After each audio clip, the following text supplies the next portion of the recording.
Herkese merhaba arkadaşlar, kanalıma hoş geldiniz. Bugün sizlerle arkadaşlar yine slime yapacağım. Bugün boraksız yapacağız arkadaşlar. Sıvı deterjanla. Hemen başlayalım arkadaşlar. Şuraya tutar mısın? İçine. Gördüğünüz gibi ilk önce tutkalımız var. Şöyle sıvı bir tutkal. Açılmıyor. Durun açacağım. İçini çekiyorsun değil mi? Açtık. Birazcık dökelim şöyle. Bu kadar yeter. Azını döktük gördüğünüz gibi ama yine çok var. Öncelikle azıcık şöyle karıştırıyoruz. Ondan sonra şunu bir açalım. Açıyoruz. Açmaya çalışıyoruz. Açtık. Ayağa kalkacak. Koyduk arkadaşlar, bakın. Şöyle. Azıcık bir koyalım. Hemen kıvam almaya başladı, gördünüz. Hemen anında kıvam aldı ama birazcık daha gerek. Azıcık daha döküyoruz.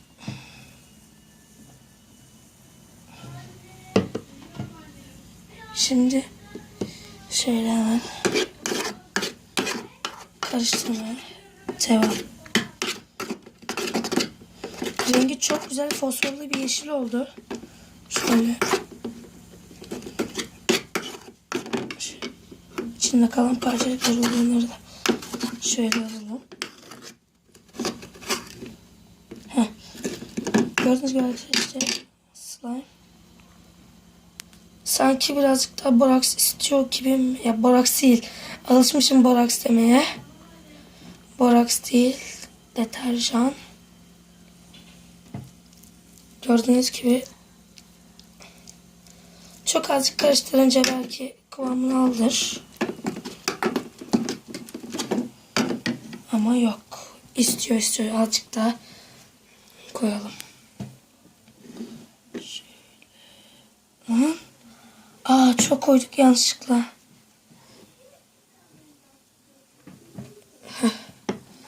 Yanlışlıkla çok koyduk arkadaşlar.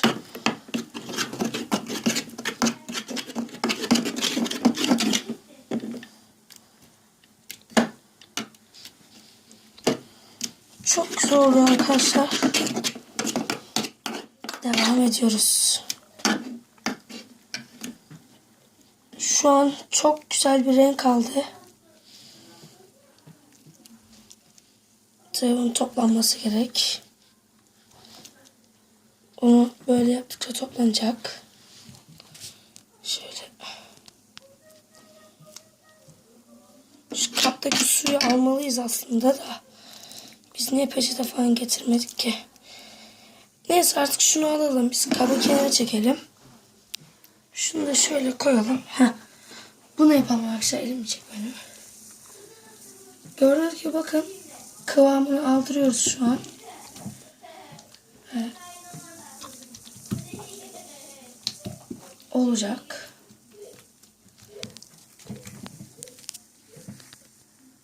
Kıvamı güzel bir kıvam oldu. Ele yapışmıyor. Bakın nasıl açılıyor. Rengi zaten fosforlu yeşil. Çok güzel bir renk. Burada fosforlu sarı gibi gözüküyor ama burada yeşil. Ne bileyim.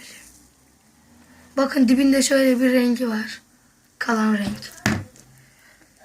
Şu an işte arkadaşlar çok güzel oldu. Bakın. Çekebiliyorsun değil mi?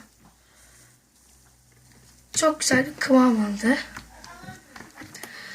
Arkadaşlar bir de pofuduk slime videosu da gelebilir isterseniz. İsterseniz. Çok güzel bir slime yaptık yine her zamanki gibi. Çok güzel oldu. Yeşil, fosforlu. Çok güzel bir slime oldu. Şimdi binecek. Evet arkadaşlar, gördüğünüz gibi çok güzel bir slime yaptık. Videoyu beğendiyseniz like, beğenmediyseniz dislike ve yorum atmayı unutmayın. Bay bay.